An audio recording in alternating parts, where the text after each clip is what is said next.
Hey Steelers Nation, welcome back. As I said in today's episode, we're going to be talking about the 5 eligible players the Steelers can be putting on the field any given play, where they're at right now, and where this is going to be looking. So full disclosure, Gentry has not inked his contract yet, but I fully suspect that he will for the sake of this discussion.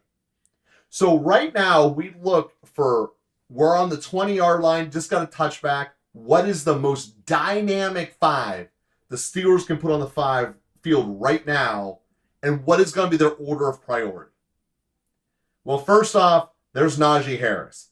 Side note, I can't say Najee. Like, if I just hear Harris, it sounds weird. Like, it's Najee, or it's Najee Harris. Like, I can't do just Harris. It's weird. Anyway, that's a little host relation to y'all.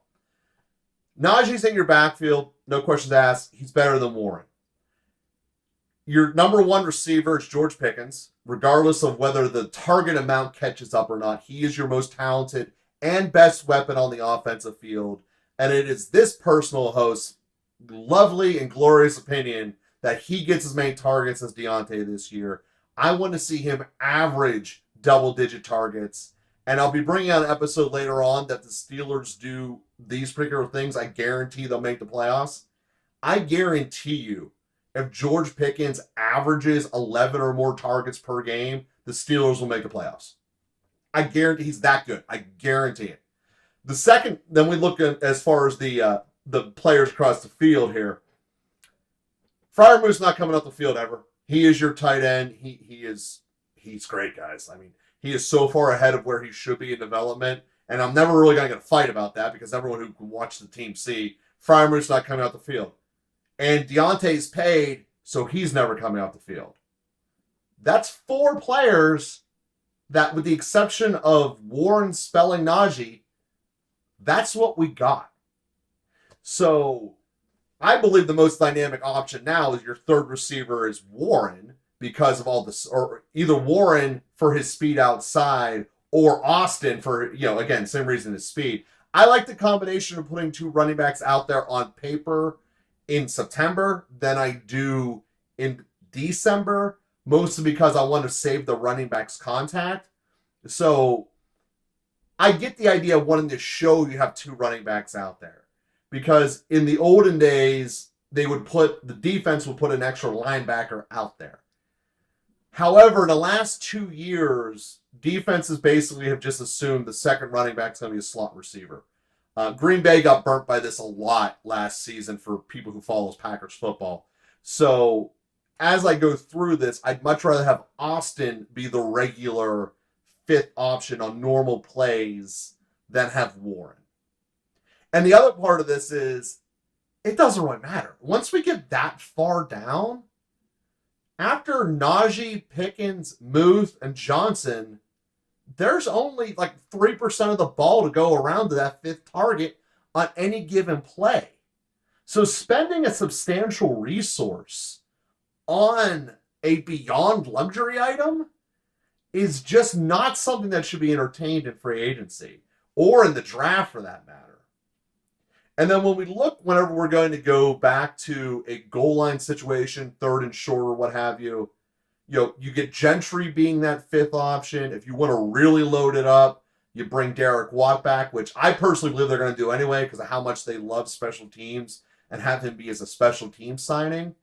But if you line up a team out there with Gentry, Watt as your fullback, now you got to take one of them off. It's almost certainly Johnson. That's a really good lineup with a power eye to say, it's 3rd and 1. We're on the 35, either 35, quite frankly. George Pickens still out there, so you guys have to respect the play action over the top.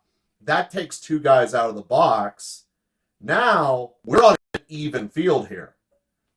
I got the blockers to equal the amount of defenders that you have here, minus the ball carrier, because George Pickens is guaranteed to get the double team over there. It will require that we throw a lot of play actions his way, and they go more than just deep right, attacking other elements of the field. This is where the 10-yard post to either Johnson or Pickens could really open this team up. And it's a throw that if you have confidence it wins. There are few teams that actually will do it consistently, but when they do, it dominates. This is part of why Cooper Kupp and the Rams took off. This is exactly what A.J. Brown did in Philadelphia. And you look at these guys in their fantasy numbers like, whoa, that's through the roof. Because it's really, once you get past the head fear of that middle linebacker trying to pick me off, it's not a hard throw. It's a throw over your center's head, who's the shortest of your offensive linemen, right into a guy streaking upfield but still diagonal towards you. It's the way to build an offense and take it to the next level. It doesn't happen in our offense a lot because there's too much emphasis on the receivers being forced to find the zone rather than having dedicated routes to run. There's too many option routes in our team, which is why you see our receiving core more often than the majority of the league having their feet still whenever the ball is caught, which emphasizes back to the point of the number 5 receiver being a speed guy. If all he's running is deep comebacks and stopping his feet to catch the ball, it's not really beneficial. So to even more spend resources on that doesn't matter. They have 2 giant targets in Freiermuth and Pickens that can do any single power game that you want. I think it's a personal misusage of what Pickens could be, but at least it's better than nothing. And right now, the amount of contribution they got from him last year just wasn't enough. Now, this gets into a broader question that the Steelers had this year, which was truly how healthy were they? Like, it was pretty obvious for the first half of the season that Najee was not at full speed.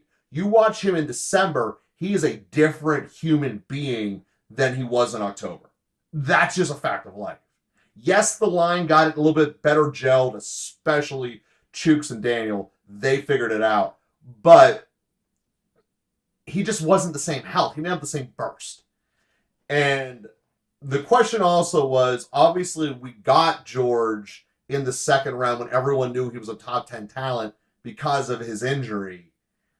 Was that lingering? Because I believe he's talented as all hell before we think he's hurt. But if he had an injury on top of it, he's just going to get better. Whoa, is it going to be fun playing Baltimore? They can't cover anyone, and he going to be wide open. Like, that is going to be awesome, and I am excited for that. So overall, we look across the actual skill position guys who should be regularly getting the ball, not counting the spells here and there. But regularly speaking, if this offense is going to win the majority of the games and be set up right, the largest percentage of time holding the ball should go in this order. Najee first, George Pickens, Freiermuth, Johnson. And if you do it in that order, you will not have to worry about negative yak yards, running short of the sticks, and stepping out of bounds short of the sticks. You will be giving the ball primarily to your 3 most physical and powerful assets that also bring in different things to the table. Freiermuth's frame and the ability to get open is basically unsurpassed out of tight ends than what he can be. He can be Kittle, he can be Kelsey. He has the capability, he has the frame, and it looks like he's going that direction. I believe that George Pickens, as I said enough, I can't glow enough about the guy. He can be J-Jeff. He can become, give me the ball and I will take over this NFL. And a healthy Najee Harris is a top 5 running back in this NFL. These Steelers are going to go crazy. Stop giving the ball to Johnson. Give the ball to those 3. And if 80% of the time one of those 3 are holding the ball, life's going to be good. Because this offensive line just got a whole lot better just by them progressing another year together. And as I've said many times, now that Dotson is essentially on the outside looking in, it is going to be physical camp with a lot of competitions. You got so many guys here on 1-year contracts who are going to be needing to prove it. This is going to be a great team and have a great year.